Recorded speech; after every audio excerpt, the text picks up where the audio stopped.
찾으셨으면 13절까지니까 우리 같이 보기로 하겠습니다. 1절입니다. 그때에 천국은 마치 등을 들고 신랑을 맞으러 나간 10 처녀와 같다 하리니 그 중에 5은 미련하고 5은 실기 있는 자라. 미련한 자들은 등을 가지되 기름을 가지지 아니하고 실기 있는 자들은 그릇에 기름을 담아 등과 함께 가져갔더니 신랑이 더디움으로 다 졸며 잘새 밤중에 소리가 나되 보라 신랑이 이로다 맞으러 나오라 하매 이에 그 처녀들이 다 일어나 등을 준비할세 미련한 자들이 슬기 있는 자들에게 이르되 우리 등불이 꺼져가니 너희 기름을 좀 나눠달라 하거늘 슬기 있는 자들이 대답하여 이르되 우리와 너희가 쓰기에 다 부족할까 하노니 차라리 파는 자들에게 가서 너희 쓸 것을 사라 하니 그들이 사러 간 사이에 신랑이 오므로 준비하였던 자들은 함께 혼인잔치에 들어가고 문은 닫힌지라. 그 후에 남은 처녀들이 와서 이르되 주여 주여 우리에게 열어주소서. 대답하여 이르되 진실로 너희에게 이르노니 내가 너희를 알지 못하노라 하였느니라. 그런즉 깨어있으라 너희는 그날과 그때를 알지 못하니라. 아멘. 자, 우리는 지금까지 마태복음 24장과 25장 또 요한계시록을 중심으로 해서 마지막 때라고 하는 우리 주님의 예언, 그리고 주님이 성취하시는, 그리고 이제 주님께서 우리에게 당부하시는 이러한 말씀들을 살펴보고 있어요. 우리가 이 마태복음 24장과 25장을 한 이유는 마지막 때를 살아가는 우리 성도들이 꼭 반드시 알아야 할 말씀들이 기록되어져 있기 때문입니다. 이 마태복음 25장은 24장의 연속이라고 그랬죠. 그래서 이제 주님의 십자가의 죽으심과 또 이 세상의 떠남이 가까워오자 종말에 일어날 이러한 사건을 집중적으로 예수님께서 말씀하시죠. 그래서 예수님께서 종말 시대에 신앙의 자세를 어떻게 해야 되는가 하는 것을 3가지 비유로 말씀을 우리에게 교훈적으로 말씀을 하셨다고 말씀을 드렸어요. 그래서 이 마태복음 25장 우리 오늘 1절부터 13절까지 있는 말씀은 바로 10 처녀의 비유예요. 이것은 주님께서 공중에 강림하실 때에 준비된 성도들은 하늘로 휴거돼서 올라간다라고 하는 것을 말씀하고 있어요. 또 14절부터 30절까지 우리 지난주에 했던 이 달란트의 비유는 이 휴거된 성도들, 그들의 이 교회의 봉사 여하에 따라서, 그러니까 이 땅에 살아갈 때에 주님께 어떻게 충성을 했는가에 따라서 하늘나라에서 상급잔치가 있을 것이다. 그거에 대한 말씀이에요. 그리고 이제 다음 주에 할 우리 31절부터 끝절까지는 이제 주님께서 성도와 함께 지상에 강림하실 때에 살아있는 온 국민들을, 온 세계 백성들을 심판하실 것이라는 우리가 잘 아는 양과 염소의 비유로 언급되어 있어요. 그래서 이 주님께서는 25장을 오늘 우리들에게 3가지 비유로서 말씀해 주셨는데, 오늘 우리가 읽었던 1절부터 13절까지는 10 처녀에 대한 비유로 예수님이 쉽게 우리에게 이렇게 교훈하고 계신 거예요.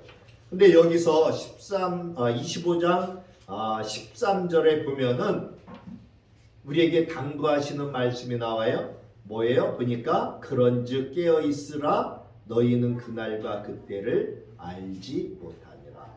자, 이 말씀은 앞에 24장에서도 여러 번 말씀하셨죠? 그죠? 그래서 그 앞에 24장에 보면은 36절에 그러나 그날과 그때는 아무도 모르나니 하늘의 천사들도 아들도 모르고 오직 아버지만 아신다. 그러기 때문에 이 시대는 37절에 마치 노아의 때와 같다. 이렇게 말씀하셨어요. 그러면서 하나님께서 40절부터 비유를 말씀하셨죠. 한 사람과 두 사람이 있는데 밭에 있을 적에 한 사람은 데려감을 당하고, 그러니까 휴거된다는 것이죠. 한 사람은 이 땅에 버려둠을 당한다는 거예요. 또 두 여자가 있는데 한 사람은 역시 이제 두 여자가 맷돌질을 하고 있는데 41절에 한 사람은 데려가고 한 사람은 버려둠을 당할 것이다 라고 하는 말씀을 하셨어요. 그러면서 42절에 뭐라고 하시냐 하면은 그러므로 깨어있으라. 어느 날에 너희 주가 임할는지 너희가 알지 못하리라 말씀하셔요. 그러면서 또 당부를 하셔요. 세 번째 44절에 보니까 이러므로 너희도 준비하고 있으라. 생각지 않은 때에 인자가 오리라. 지금 주님이 몇 번씩 당부해요. 몇 번씩. 왜? 세상 사람들은 어떻게 살아요? 노아의 때와 같이 그냥 먹고 마시고 시집가고 장가가고 그냥 즐긴다는 거예요. 쾌락 속에서 살아간다는 거예요. 그렇기 때문에 깨어있지 않은 자는 버려둠을 당하고 깨어있는 자만이 예수님이 데려간다는 거예요. 그러면서 우리 지난주에 했죠? 45절부터 끝절까지 충성된 종이 누군가, 어리석은 종이 누군가. 그 종이 누굴 얘기해요? 크게 보면 주의 종을 이야기할 수도 있지만 마지막 때에는 모든 성도들이라고 말씀을 드렸어요. 그래서 이 마지막 때에는 주의 종도 잘 만나야 된다. 왜? 지금이 어떠한 시대인가를 성도들에게 바르게 가르쳐줘서, 하나님의 자녀들에게 바르게 가르쳐줘서 준비할 수 있게끔 한다는 거예요. 여러분, 병원을 갔는데 내가 병에 걸렸어요. 근데 그 의사가 아이고 이 사람한테 내가 진실로 이야기하면 이 사람이 낙심하고 실망해서 오히려 더 병이 악화될 것 같으니까 그냥 암에 걸렸다는 말을 하지 말아야 되겠다. 의사가 이렇게 이야기하고서는 준비할 시간도 안 주고 얘기를 안 해준다면은 그 의사는 어떤 의사예요? 악한 의사예요. 나쁜 의사예요. 준비할 수 있는 시간을 줘야 되는 거예요. 그죠? 마찬가지예요. 주의 종은 이 시대를 하나님이 분별하라고 이야기하셨어요. 연속해서 계속 준비하라, 깨어있으라 계속 말씀하셨어요. 그러면서 주의 종에게도 깨어있어야 된다는 거예요. 너는 충성스러운 하나님이 기뻐하시는 그러한 종이 되어야 된다는 거예요. 그러한 종이 어떤 종이냐? 바로 그러한 사실을 바르게 성도들에게, 하나님의 자녀들에게 가르쳐주는 그러한 종이 되어야 된다라고 하는 거예요. 그러시면서 이 세 가지 비유를 말씀하셨어요. 여기 이 열 처녀의 비유는 예수님께서 이 비유를 통해서 우리에게 주시는 그 의미가 아주 단순하면서도 분명하죠? 깨어있으라고 하는 거예요. 우리 조금 전에 봤던 13절의 말씀처럼. 그리고 주님이 너희는 그날과 그때를 알지 못한다. 그날과 그때가 언제예요? 주님이 오시는 날. 주님이 다시 이 땅에 오신다고 약속하셨던 그때 시기를 우리는 알지 못하기 때문에 깨어있으라는 거예요.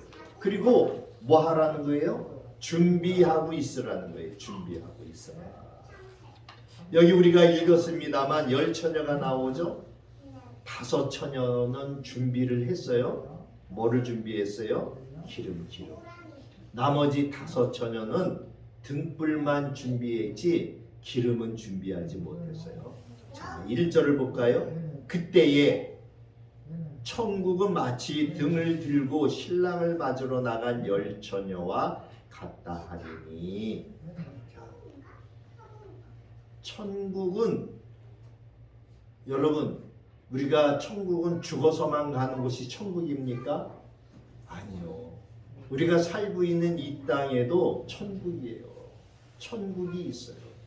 특별히 하나님을 모르는 사람들은 이 천국을 알지 못하죠. 근데 하나님을 아는 백성들은 천국을 알아요. 근데 많은 주의 백성들이 천국은 우리가 죽어서 가는 그러한 세상이라고만 생각을 해요. 천국과 지옥은 우리가 죽어서만 가는 곳이다 이렇게 생각을 해요.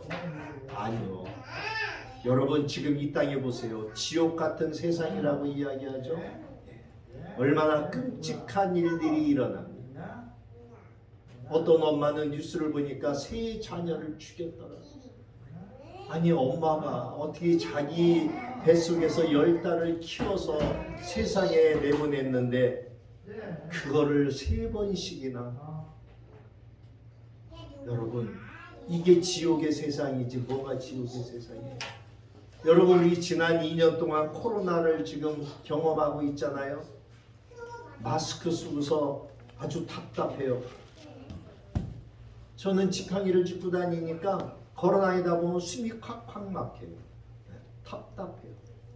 근데도 마스크를 못 버려요. 얼마나 힘듭니까? 세상을 온통 불러봐도 뉴스를 틀어봐도 기쁜 소식은 하나 나오면은 나쁜 소식은 10개가 나와요. 그죠? 지금 우리가 이러한 세상에 살고 있어요. 여러분 이게 천국입니까? 지옥입니까? 이 땅에 살고 있지만 우리는 지옥의 세상에서 살고 있는 것과 똑같아요. 근데 우리가 죽어